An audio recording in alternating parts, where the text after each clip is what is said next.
My name is Albrecht Hofheinz. I am German. I've worked in the Sudan on and off since 1982, both academically and in relief and development. So that's my background. I've been a historian by training, historian of the Islamic world, and I've done research on mystical brotherhoods, on Sufi brotherhoods in Sudan, in the north and the east of the country. Well, most persons are born into a Sufi tariqah. A Sufi tariqah is what in English most often is translated as a mystical brotherhood. And most persons are born into families that are affiliated to such brotherhoods and have been affiliated to them for generations. So it's a natural thing that people grow into. You can of course also make an individual choice and pick your own spiritual guide, pick your own spiritual leader. But that is almost the exception to the rule. The rule is that people are born into this, and this of course has also consequences on what being a member of such a brotherhood means to them. Very many people, if you ask them what does it mean to you to belong to such a brotherhood, they say, well, it means that so-and-so is my sheikh. What is a sheikh? A sheikh is a spiritual leader. So-and-so is my spiritual leader. Now, what does that mean to you? What is a spiritual? What do you get out of that? Well, it means that on certain days I go there to his tomb and pray. Okay. What do you get out of praying there? And then people start becoming either vague or very precise. Very many people don't really have deep spiritual experiences relating them to the sheikh. For them it is more a social thing. It is something you do when you are a member of a certain community. It is part of the general religious rituals that characterize this community. But other people try to go deeper, and they develop personal relationship to the sheikh, and they feel the sheikh talks to them, or he may appear to them in a vision. He may guide their ideas about how life is ordered, how they should behave. So they develop a properly spiritual relationship to the sheikh. In Islam, you can distinguish kinds of two levels of religious leaders. One are the formal leaders. They are learned in the law, and these people in Arabic are called faqih or alim or ulama in the plural. They are the learned in the law, and they will tell you the rules and the limits of behavior set down in the Quran and in the Islamic tradition. What you are allowed to do and what you're not allowed to do. They will tell you legal rules. They will explain the legal rules to you. While that is important for, in a way, defining moral boundaries of a community, and also for the self-conception of the community vis-à-vis outsiders, it is not very, shall I say, emotionally loaded. Whereas a sheikh is a person who kind of embodies the values and the spirit of your faith. So the relationship people have to a sheikh is much more emotional. And one can say, to an extent at least, a sheikh embodies the importance, the moral and spiritual, existential almost, importance of your locality vis-a-vis in the larger world of Islam. You are part of a billion Muslims, or over a billion Muslims. You're one of a billion Muslims in the world. The centers of Islam, of official high Islam, if I may say, they're far away. They're on the Arabian Peninsula, to a place where most Muslims never get. While a sheikh carries the symbols of that religion, the values, the norms, and the emotional attachment to that religion to your locality. And this is also expressed in myths and folk tales and stories that people tell around sheikhs and around the places associated with sheikhs, their tombs or places where they have lived. So that very often people may say that the earth, the ground, the soil here on the tomb of the sheikh is the same soil as the soil in Mecca, which is the place where Muslims are supposed to go on pilgrimage, which is the place of the Prophet. The soil here is the same as the soil there, and this is the effect of the sheikh that he brings. You know, he embodies almost physically this spirituality and these values in our place here. Or that they say there is a, you know, from here to there, like you go to Kassala, for example, mountains of Kassala in the eastern Sudan. People will tell you that there is an underneath tunnel from here to Medina, to the tomb of the Prophet of Medina.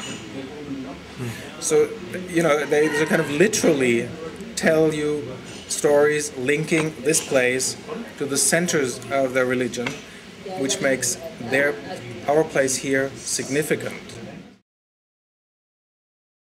In the Sudan, most brotherhoods are really brotherhoods in the sense that most active participants in the rituals that such a brotherhood organizes are men. There are a few exceptions to that, and women also have a role. Women sing songs praising the sheikh.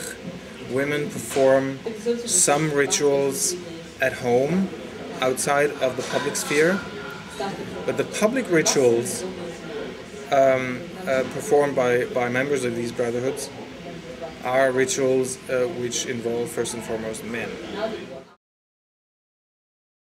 These rituals are very often performed once or twice a week after evening prayer, for example. For example, on a very common day is on Thursday evening after prayer. You go to the tomb of the sheikh, you sing songs praising the sheikh, you read a bit of Quran, and then some groups may perform what is called as a zikr. A zikr is a communal ritual where men repeat simple formula that lead to hyperventilation, and that may lead to what anthropologists call altered states of consciousness. Some people may fall into trance, although that is the exception. But it's a ritual that is clearly sort of marking off different time and space from regular, everyday time and space. It takes you out to another world, and that is the purpose of that ritual. Apart, of course, from sort of reinforcing the community of believers or followers of this particular sheikh. And these rituals, I said, very often are performed at or near the tomb of the sheikh. They may also be performed in the larger brotherhoods at what is called a zawiya or a khalwa, depending on the region. That is a lodge, which is built by followers of the sheikh, because the sheikh normally has only one tomb. There are some sheikhs who have several tombs, but normally a sheikh has one tomb. And then if the brotherhood becomes big, than communities in other places that live further apart, further afar. They build lodges where they assemble. You know, they're most often associated with a mosque, and these become their centers where they meet.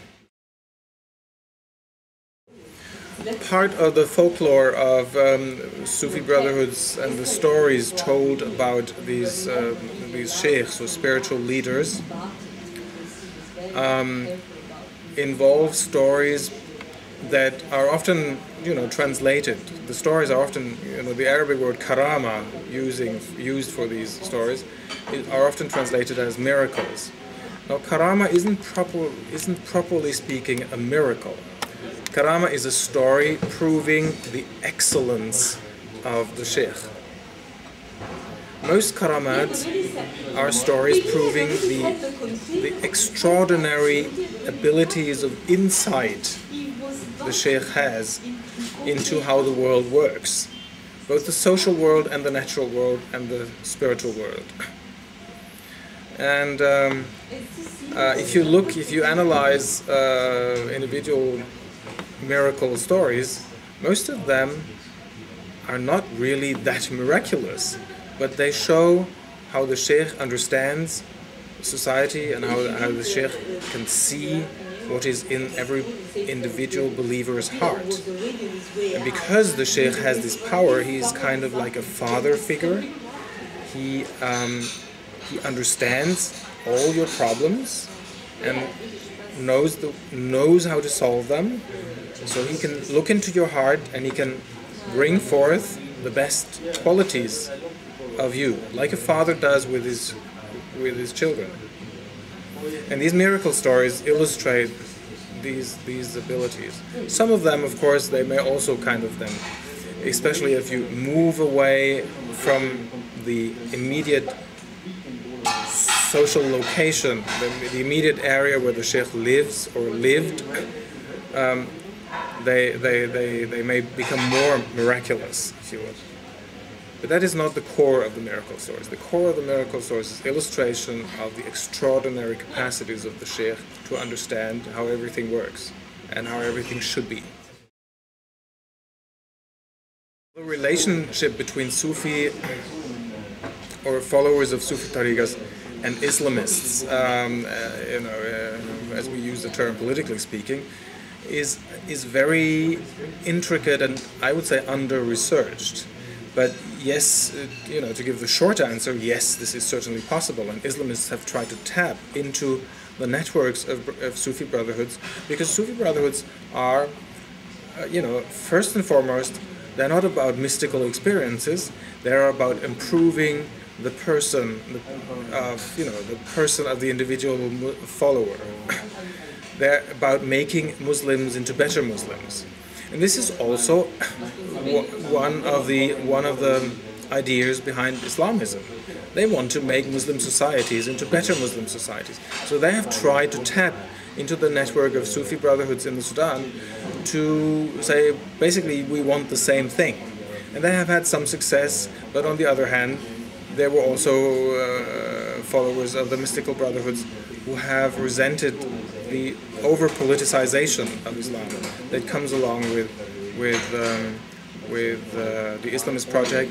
And then there is a generation thing also associated with that, in that many Islamists are characterized by the older leaders of the Sufi brotherhood as overheated youngsters who don't have patience enough to work, patiently with the individual believer, and that the older members may see a danger that this overheated youngsters threaten the long-term process of improving the individual